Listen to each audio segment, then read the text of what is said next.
বর্তমান সময়ে এই পৃথিবীতে কত কিছুই বদলে গেছে। মানুষ গুহা থেকে আজ চাঁদে পৌঁছেছে, কিন্তু গরিবই যেখানে ছিল সেখানেই পড়ে আছে। সবকিছুর পরিবর্তন হলেও আমাদের গরিব আর মধ্যবিত্তদের কোনো পরিবর্তন হয় না। 3 থেকে 4 বছর পর পর সামান্য বেতন বাড়ে ঠিকই, কিন্তু দ্রব্যমূল্যের ঊর্ধ্বগতির বেড়াচালে পড়ে নুন আনতে পান্তা ফোরায়। একজন গরিব জন্ম হয় গরিব হয়ে, আর তাকে মরতেও হয় গরিব হয়ে। কিন্তু কেন? কখনো কি ভেবেছেন যে কেন একজন গরিব মধ্যবিত্ত সারাদিন কঠোর পরিশ্রম করার পরেও দিন শেষে 500 থেকে 1000 টাকা পায়, অথচ এর থেকে অনেক কম পরিশ্রম করে ধনীরা কিভাবে কোটি কোটি টাকা কামিয়ে নিচ্ছে? এর পেছনে অনেক বড় এক রহস্য লুকিয়ে আছে, যা গোপনে হাজার হাজার বছর ধরে চালিয়ে যাচ্ছে ধনীরা। কেউ আপনাকে কখনো এই সম্পর্কে বলবে না, বা কোনো পাঠ্যপুস্তকেও আপনাকে এটা পড়ানো হবে না, কারণ নাম বললে চাকরি থাকবে না। আমি আপনি সবাই ধনীদের পাতা এই ফাঁদের মধ্যে পড়ে আছি, যার নাম হচ্ছে মিডিল ক্লাস ট্র্যাপ বা মধ্যবিত্তদের ফাঁদ। আপনি যা কিছু করুন না কেন, এই ফাঁদ থেকে বের হয়ে কখনোই গরিব জীবন থেকে মুক্তি পাবেন না, যতক্ষণ না এই ট্র্যাপটাকে সহজভাবে বুঝতে পারেন। আপনি সারাদিন কাজ করেন ঠিকই, কিন্তু সেটা আপনার জন্য নয়, বা আপনার সন্তানের ভবিষ্যতের জন্য নয়, বরঞ্চ আপনি কাজ করছেন ধনীকে আরও ধনী বানানোর জন্য। তো আজকের এই ভিডিওতে হাজার হাজার বছর ধরে চলে আসা মিডিল ক্লাস ট্র্যাপের গোপন রহস্য উন্মোচন করব, এবং 3টি উপায় বলবো যার মাধ্যমে এই ট্র্যাপ থেকে বের হয়ে আপনিও গরিব জীবন থেকে মুক্তি পেতে পারবেন। মিডিল ক্লাস ট্র্যাপটাকে সহজভাবে বুঝতে গেলে আমাদের মানব ইতিহাসের একটু পেছনে যেতে হবে। আজ থেকে 700 বছর আগে ইউরোপে একটা প্রথা ছিল, যার নাম হচ্ছে ম্যানর প্রথা। এই প্রথার একটা নিয়ম ছিল। নিয়মটা হচ্ছে, কোনো গরিব মানুষ জমিদারের অনুমতি ছাড়া তার এলাকা ছেড়ে অন্য কোনো এলাকায় যেতে পারত না, এবং অন্য কোনো এলাকার মানুষের সাথে কোনো রকম কথা বলাও নিষিদ্ধ ছিল। তো তখন জমিদাররা কি করত? গ্রামের চারপাশে এক ধরনের মোটা গাছ রোপণ করত। গাছগুলো খুব কাছাকাছি লাগাতো, যেন বড় হয়ে একটা গাছ অন্য একটা গাছের সাথে লেগে থাকে। এতে গ্রামের মানুষেরা রাতের অন্ধকারেও কোথাও পালিয়ে যেতে পারত না। এইরকম গাছের ওয়াল তৈরি করার জন্য জমিদারদের আরও অনেকগুলো উদ্দেশ্য ছিল। তার মধ্যে 2টা উদ্দেশ্য ছিল সবচেয়ে বড়। প্রথমটা হচ্ছে, গ্রামের কৃষকেরা যে পণ্য উৎপাদন করবে সেই পণ্য যেন তারা অন্য গ্রামে গিয়ে বিক্রি করতে না পারে। জমিদাররা যাই দেয় সেই দামে যেন বিক্রি করতে হয়। এতে জমিদাররা কম দামে পণ্য কিনে স্টক করে রাখত, পরে যখন গ্রামে অভাব দেখা দিত তখন সেই পণ্য বেশি দামে বিক্রি করত। বর্তমান সময়ে যেটা বড় বড় ব্যবসায়ীরা আমাদের সাথে করছে। এতে যদি কোনো কৃষক পণ্য কিনতে না পারত, তাহলে তাকে চড়া সুদের ঋণ দেওয়া হতো। দ্বিতীয় উদ্দেশ্যটা ছিল, ইউরোপে একসময় দাস প্রথা খুব বেশি প্রচলন ছিল। যারা গরিব হতদরিদ্র ছিল তাদেরকে ধনীরা দাস হিসেবে কিনে নিত এবং চাকর বাকরের মতো কাজ করাতো। সময়ের ব্যবধানে ইউরোপে দাসদের নির্যাতনের পরিমাণ অনেক বৃদ্ধি পায়, যার ফলে দাসরা নির্যাতন সহ্য করতে না পেরে সব দাস একসাথে মিলে মালিকদের বিরুদ্ধে একটা বিপ্লব ঘোষণা করে তাদের মুক্তির দাবিতে, যেটা ইতিহাসে দাস বিপ্লব নামে পরিচিত। সেই বিপ্লবে সব দাসরা মিলে মালিকদের ধরে ধরে মারতে থাকে। অনেকেরই ফাঁসি দিয়ে দেয়, আবার অনেকেরই পুড়িয়ে হত্যা করা হয়। এতে সব মালিকরা ভয় পেয়ে সব দাসদের মুক্তি দিয়ে দেয়। তো এই কারণে মূলত ওই বিপ্লবের কথা চিন্তা করে জমিদাররা ভয় করত যে সব গ্রামের মানুষ যদি আবার একসাথে তাদের বিরুদ্ধে বিদ্রোহ ঘোষণা করে, তাহলে তাদের পক্ষে এত মানুষকে সামলানো কোনোভাবেই সম্ভব না। তাই তারা এভাবে ম্যানর প্রথার মাধ্যমে প্রত্যেকটা গ্রামকে আলাদাভাবে বিভক্ত করে গাছের মাধ্যমে দেয়াল তৈরি করে রাখত। এই ম্যানর প্রথার আরেকটা বিষয় ছিল, জমিদাররা সবসময় কৃষকদের ঋণের ফাঁদে বন্দি করে রাখত। বিভিন্ন সময় তারা কৃষকদের ভুলভাল বুঝিয়ে চড়া সুদে ঋণ দিত। এতে কৃষকরা কোনোভাবেই এই ঋণের সুদ থেকে মুক্ত হতে পারত না। বর্তমান সময়ে ধনীদের পাতা এই ঋণের ফাঁদের নাম হচ্ছে কিস্তি। আমাদেরকে বড় বড় ব্যাংকের কর্মচারীরা এই কিস্তির ফাঁদে পেলে হাতে নিচ্ছে মোটা অঙ্কের সুদ, আর এই সুদের কিস্তি দিতে দিতেই আমাদের বছর শেষ হয়ে যায়। কৃষকরা জমিদারদের ঋণ পরিশোধ করতে না পারলে তারা জমিদারের কাছ থেকে মুক্তি পেত না, যার ফলে কৃষকের ছেলে, তার ছেলে এবং পরবর্তী প্রজন্মের সবাইকেই জমিদারের গোলামি করতে হতো। আর জমিদাররা কোনো কিছু না করেই বছরের পর বছর, প্রজন্মের পর প্রজন্ম তারা আরাম-আয়েশে জীবনযাপন করত।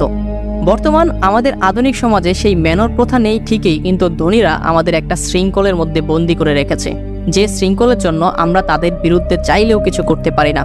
তারা কিছু ফাঁদ পেতে রেখেছে, যে ফাঁদের কারণে সারা জীবন আমাদের তাদের গোলামি করতে হয়।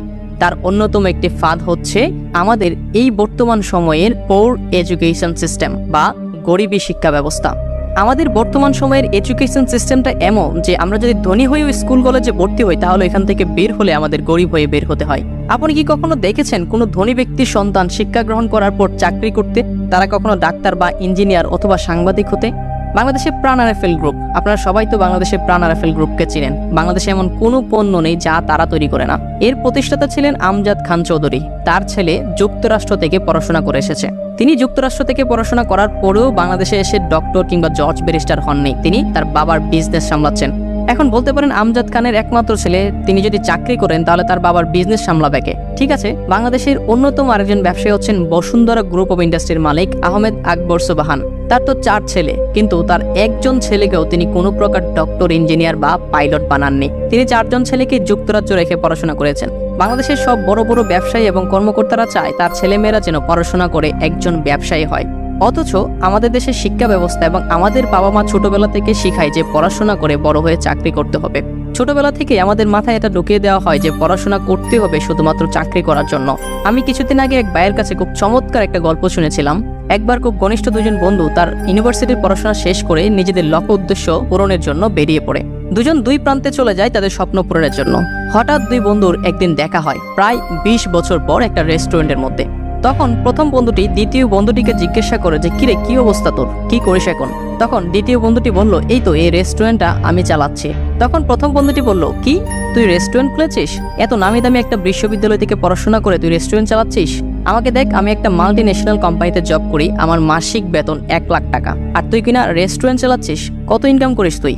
তখন ওই বন্ধুটি বলল, আমার এখানে সর্বমোট 10 জন কর্মী কাজ করে, আমি শুধু তাদেরকেই মাসিক বেতন দেই 2 লাখ টাকার উপরে। এরকম আরো 4টা রেস্টুরেন্ট আছে আমার। তাহলে একবার চিন্তা কর আমার মাসিক ইনকাম কত। তুই সারাদিন খাটাখাটি করিস তোর বসের সন্তানদের ধনী বানানোর জন্য, আর আমি কাজ করছি আমার সন্তানদের ধনী বানানোর জন্য। তুই যদি মারা যাস তাহলে তোর ওই চাকরিটা তোর সন্তান পাবে না, কিন্তু আমি যদি মারা যাই তাহলে আমার এই 4টা রেস্টুরেন্টের মালিক হবে আমার সন্তানরা। এই গল্পটির মতোই আমরাও সারাদিন নিজের মেধা, শক্তি, পড়াশোনা, বুদ্ধি, সময় সমস্ত কিছু কাজে লাগিয়ে কাজ করছি শুধুমাত্র ওই বড় লোকদের জন্য। আমি শুরুতেই বলেছিলাম যে আমাদের এডুকেশন সিস্টেমে সমস্যা আছে। আমাদের দেশের এডুকেশন সিস্টেম থেকে লক্ষ লক্ষ বেকার তৈরি হয়। তাহলে কেন সরকার উন্নত দেশের মতো আমাদের দেশের শিক্ষা ব্যবস্থা তৈরি করতে পারে না? এর পেছনে অনেকগুলো কারণ রয়েছে। তার মধ্যে অন্যতম একটা কারণ হচ্ছে বড় লোকরা চায় না যে আমাদের শিক্ষা ব্যবস্থাটা ভালো হোক। সেটা কিভাবে বলছি, আমাদের সামনে যে নির্বাচন আসতে চলেছে সেই নির্বাচনে যদি বিরোধী দলগুলো যেমন বিএনপি, জামাত ইসলামী, জাতীয় পার্টি বা অন্যান্য যে দলগুলো রয়েছে তারা যদি নির্বাচনে অংশগ্রহণ করে, তাহলে এই বিশাল নির্বাচন করার জন্য তাদের মোটা অঙ্কের টাকার প্রয়োজন। কিন্তু সেই টাকা কোথায় পাবে তারা তো গত 15 বছর যাবৎ ক্ষমতায় নেই। এক্ষেত্রে তাদেরকে মূলত তাদের সমর্থন করা ব্যবসায়ী গোষ্ঠীরা টাকা দিয়ে সাহায্য করবে। যদি বাই চান্স তাদের মধ্য থেকে কোনো একটা দল সরকার গঠন করতে পারে, তাহলে ওই ব্যবসায়ীদের স্বার্থ সংরক্ষণ করতে হবে তাদেরকে। আর সরকার যখনই এই ব্যবসায়ীদের স্বার্থ সংরক্ষণ না করে জনগণের স্বার্থ সংরক্ষণ করতে চাইবে, তখনই ওই ব্যবসায়ীরা সরকারের উপর চাপ সৃষ্টি করবে। এই জন্যই বর্তমান সময়ে দেখতে পাবেন যে হুট করে জিনিসের দাম আকাশ পাতাল ডিফারেন্স হয়ে যায়, কিন্তু সরকার কিছু করতে চাইলেও কিছু করতে পারে না, কারণ সরকার ওইসব ব্যবসায়ীদের কাছে দায়বদ্ধ। তেমনইভাবে আমাদের দেশের শিক্ষা ব্যবস্থার মধ্যে বড় বড় ব্যবসায়ীদের একটা হাত আছে। তাদের মধ্যে অনেকেই চায় যে আমাদের দেশের শিক্ষা ব্যবস্থা যেন তেমন ভালো না হয়। এক গণনায় দেখা গেছে বাংলাদেশের একজন সাধারণ মানুষের সন্তানকে ক্লাস 1 থেকে অনার্স পর্যন্ত পড়াশোনা করাতে 12 থেকে 40 লাখ টাকা পর্যন্ত খরচ হতে পারে। তো যাদের পরিবারে 3 থেকে 4 জন সন্তান রয়েছে পড়াশোনার যোগ্য, তাদের কি অবস্থা বা তাদের কি পরিমাণ খরচ হতে পারে একবার ভেবে দেখুন।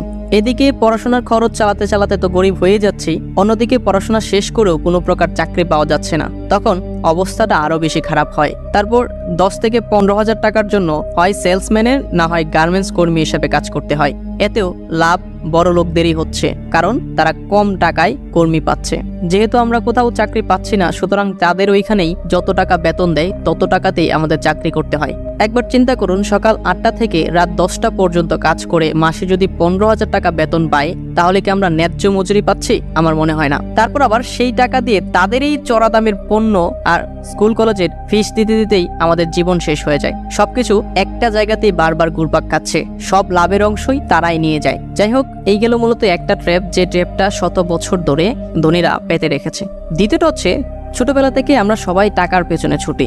বড় হওয়ার সাথে সাথে আমাদের এটা শেখানো হয় যে ধনী হতে গেলে প্রচুর টাকা আয় করতে হবে, কিন্তু বাস্তবিক অর্থে কোনো ধনী ব্যক্তি টাকার পেছনে ছুটে না, তারা সবাই ছুটে ওয়েলথের পেছনে।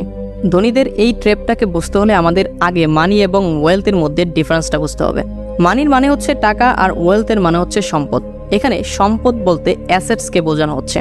অ্যাসেটস হচ্ছে সেই জিনিস যা আপনাকে ঘুমিয়ে থাকা অবস্থাতেও টাকা ইনকাম করে দেবে, যেমন website, bitcoin, stock market, YouTube channel, Facebook page বা যে কোনো ধরনের অ্যাপস, বড় কোনো ধরনের বিজনেস ইত্যাদি। আপনি জব করলে কখনোই কোনোভাবেই ধনী হতে পারবেন না, বা ফাইন্যান্সিয়াল ফ্রিডম বলতে যা বোঝায় সেটা কখনোই অ্যাচিভ করতে পারবেন না। ফাইন্যান্সিয়াল ফ্রিডম বা টাকার ক্ষেত্রে মুক্তি পাওয়ার জন্য আমাদের অ্যাসেটসের পেছনে ছুটতে হবে, যে অ্যাসেটসগুলো আপনার জন্য সবসময় টাকা এনে দেবে। আপনি যদি জব করেন তাহলে আপনি নিজে একজন অ্যাসেটস হয়ে যাবেন। কীভাবে?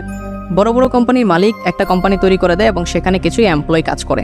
সে বাসায় বসে থাক অথবা যাই করুক না কেন, অফিসের কর্মীরা সারাদিন ঠিকই কাজ করে এবং দিন শেষে বা মাস শেষে তার কোম্পানি কোনো না কোনো একটা প্রফিট অর্জন করতে পারে। একবার চিন্তা করে দেখুন, একটা কোম্পানির বস বেশি পরিশ্রম করে নাকি সেই কোম্পানির যে এমপ্লয়ি থাকে তারা বেশি পরিশ্রম করে? সেই কোম্পানির এমপ্লয়িরা সারাদিন খেটে তাদের মেধা, শ্রম, বুদ্ধি, সময় সমস্ত কিছু কাজে লাগিয়ে একটা কোম্পানিকে একটা পর্যায়ে নিয়ে যায়। তো সেই ক্ষেত্রে আপনি ওই কোম্পানির হয়ে অ্যাসেটস হিসেবে কাজ করছেন, মানে সেই মালিক যাই কিছু করুক না কেন আপনি ঠিকই কাজ করে তার টাকা ইনকামের পথটা তৈরি করে দিচ্ছেন।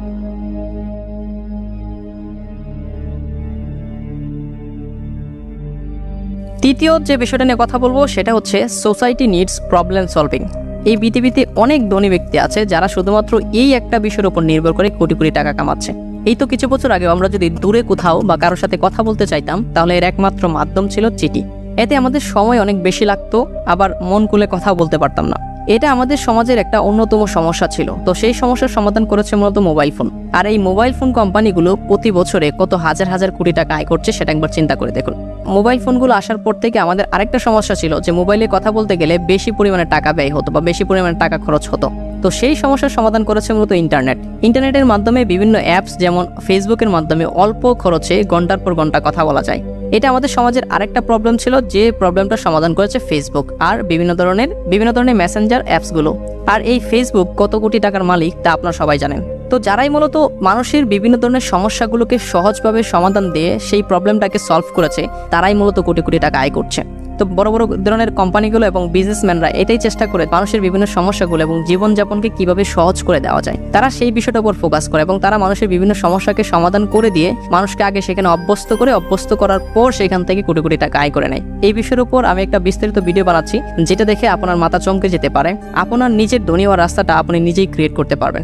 যাই হোক, এখন আমাদের এই মিডিল ক্লাস ট্র্যাপটা থেকে বেঁচে থাকার জন্য 3টা বিষয়ের উপর ফোকাস করতে হবে সবসময়। প্রথম বিষয়টা হচ্ছে, আমরা পড়াশোনা করবো ঠিকই, তবে এর উদ্দেশ্য হতে হবে চাকরি করা নয়। এর উদ্দেশ্য হতে হবে নিজেই উদ্যোক্তা হওয়া। যদি চাকরি করেন তাহলে বাকি সবার মতোই আপনি এই রেট রেসের ট্র্যাপে ফেসে যাবেন।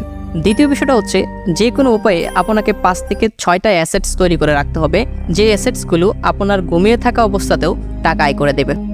তৃতীয় বিষয়টা হচ্ছে মিতব্যয়ী হওয়া। আমাদেরকে মিতব্যয়ী হওয়াটা শিখতে হবে। যতটুকু প্রয়োজন ততটুকু খরচ করতে হবে এবং বাকি টাকাটা সেভিং করতে হবে। পরবর্তীতে সেই টাকাটা ইনভেস্ট করতে হবে বিভিন্ন সেক্টরে, যেন সেখান থেকে আপনার একটা ভালো মানের প্রফিট বা মুনাফা আসে। সেই ইনভেস্টটাই আপনার হয়ে অ্যাসেটসের মতো কাজ করবে। তো যাই হোক, এই ছিল আজকের ভিডিও। দেখা হচ্ছে পরবর্তী ভিডিওতে। ভিডিওটি ভালো লাগলে একটা লাইক দিন এবং আমাদের চ্যানেলটা সাবস্ক্রাইব করে আমাদের পাশে থাকুন।